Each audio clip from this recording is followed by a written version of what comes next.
Try buttoning up your shirt, only to have your other hand unbutton it at the same time. Try walking past a busy table at a restaurant and digging your hand into their food. Though it seems rather impossible to not have control over your hand movements and most of your motor skills, this is what sufferers of alien hand syndrome go through on a daily basis.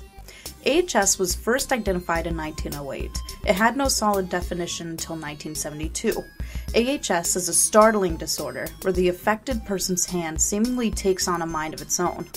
It has been theorized that it occurs when different parts of the brain are engaged in different aspects of the control of bodily movement. The brain is able to acknowledge the movements and understand what is happening, but at the same time, it's not able to have control over them.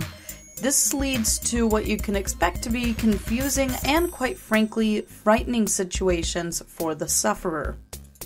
Extreme cases of the disorder cause the affected to stuff food in their mouth, prevent the dominant or usable hand from doing certain tasks, and even go so far as to harm or choke the individual.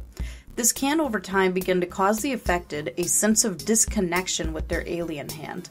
Some feel it is not their own and disregard it altogether.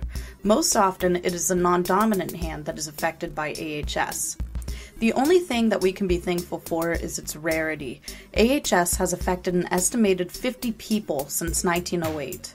Although it seems like a small problem in proportion to the massive amount of people on Earth, it is a huge problem for those suffering from it. To find out more, you can visit the links provided in the description. Thanks for watching.